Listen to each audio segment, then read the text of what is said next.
What is going on, guys? Ryan from Livin Salty here, and today, boy, I'm super excited. I just got back from a Craigslist pickup, and we have a new series starting on this channel I'm so excited about. I put a poll up on my Instagram, and you guys voted overwhelmingly. You guys wanted me to make this series, so here we are, and let's just dive right into it. Let me show you guys what is behind the camera right now. So, I went out on free Craigslist locally here in South Florida and picked up a brand new, or new to me, fish tank. That is right, guys. We are going to be doing a saltwater fish tank series here, and I'm super excited about it. I had a fish tank back in New York before we moved. It was only 26 gallons and it was freshwater, but we had to get rid of it during the move, and I was really sad about it. And this beauty of a fish tank came up on free Craigslist, only 20 minutes away from me. I couldn't pass it up, so I went and picked it up. I'm here at my parents' house right now. We're going to be keeping the fish tank here, and we're going to be doing a whole series on this right now. I'll show you guys a little bit more in detail, but it is very dirty. It needs a little bit of work done to it, and I've never done a saltwater fish tank before, so I am going to be teaching you guys as I learn how to set up a saltwater fish tank. So I hope you guys are as excited about this series as I am, and let me show you guys around our brand new fish tank.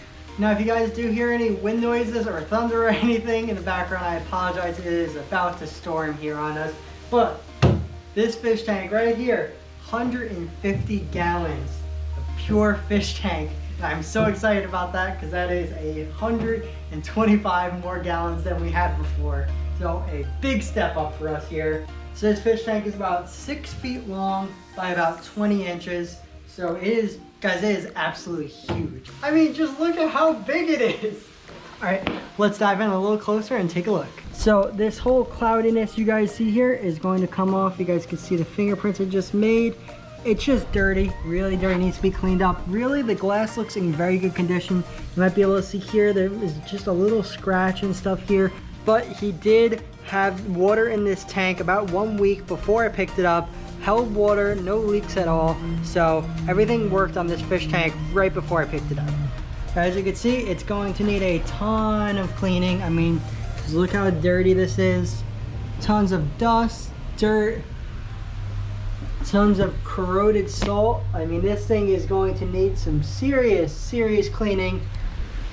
Which, you guys know anything about me, I am a little bit OCD, a little neat freak, so I'm going to have a ball cleaning this thing. It's going to be a blast. All right, take a look on the inside.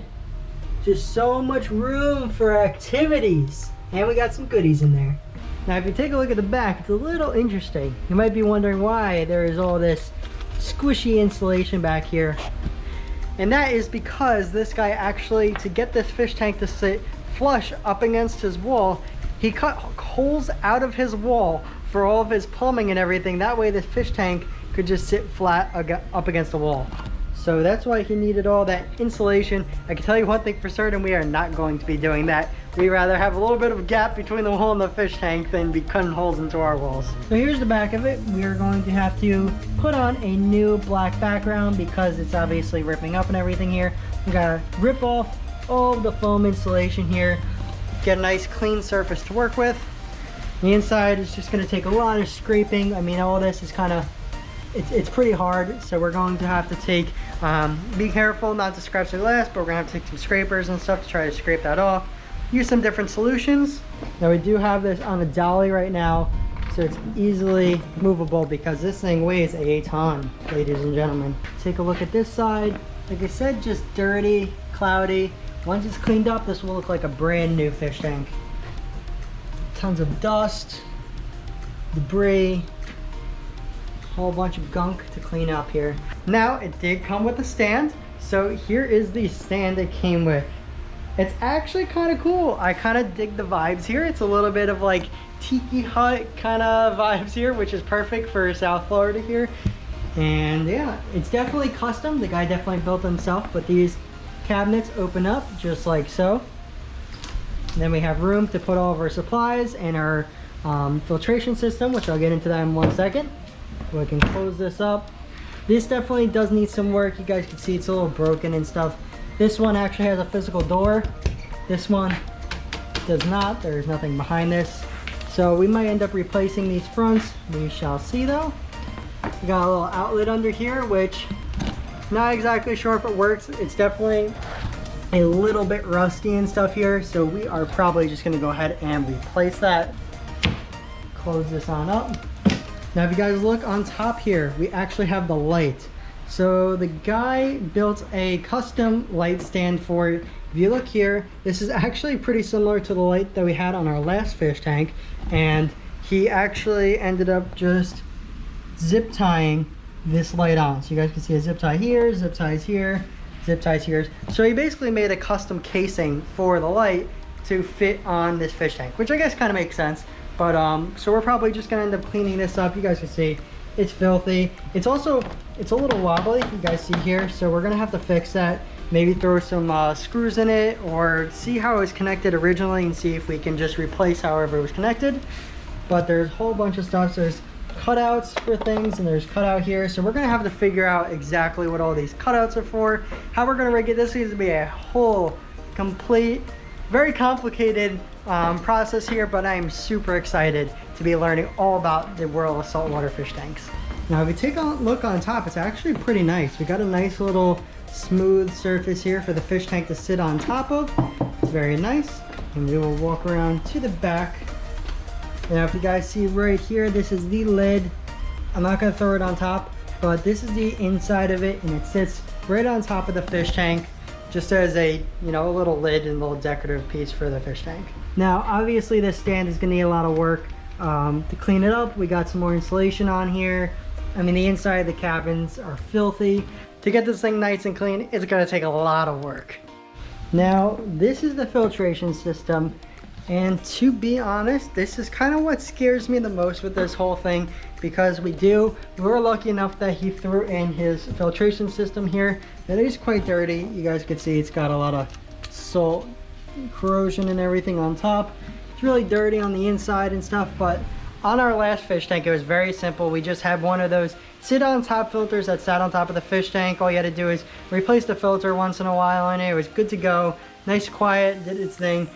This is going to require plumbing and everything like that for the pumps, and it requires these balls, which I'm forgetting the name of right now, but is to filter out like the good and bad algae and all sorts of stuff that I have to learn about here. But just getting this whole entire filtration system set up to the way either that he had it, or seeing what we can use for our own filtration system.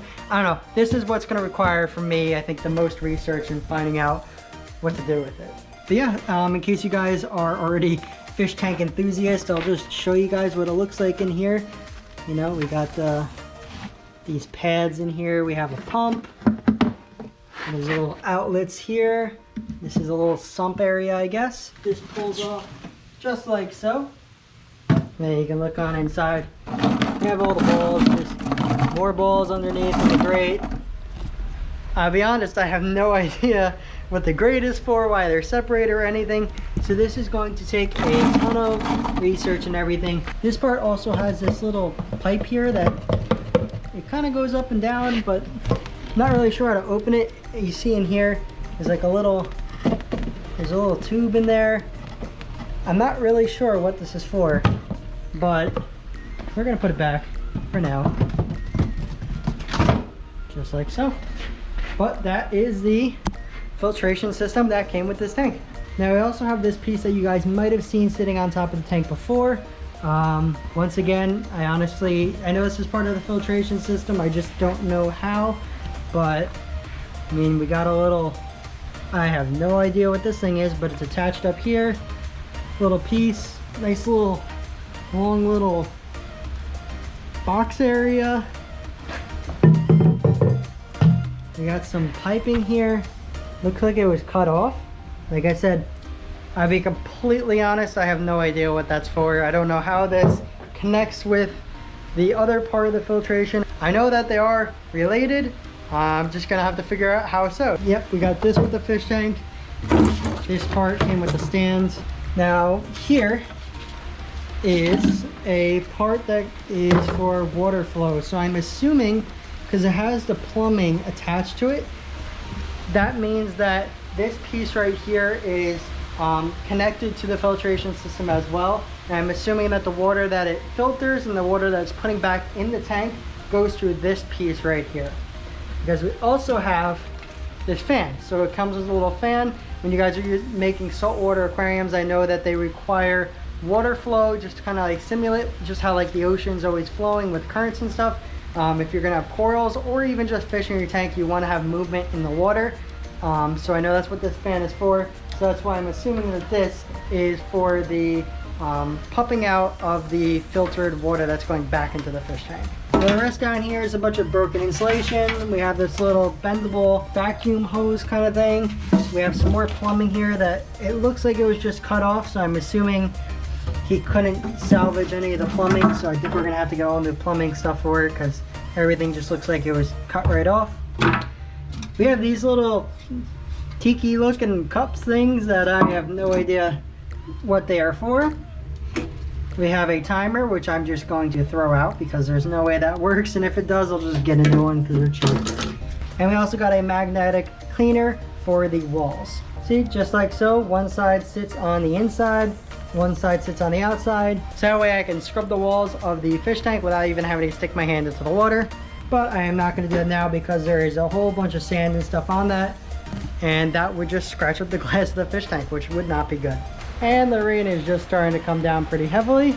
And I am going to end this first video here. I just wanted to give you guys a little walkthrough, a little introduction to this new series. Like I said, I am super excited about this. I've always wanted to have a saltwater aquarium in our house, and now we're finally gonna be able to do it. So I hope you guys are as excited about this series as I am. And yeah, this was just a little introduction to everything I got for free off of Craigslist to start off this fish tank build. If you guys did enjoy this video, make sure you guys hit that like button, consider subscribing down below.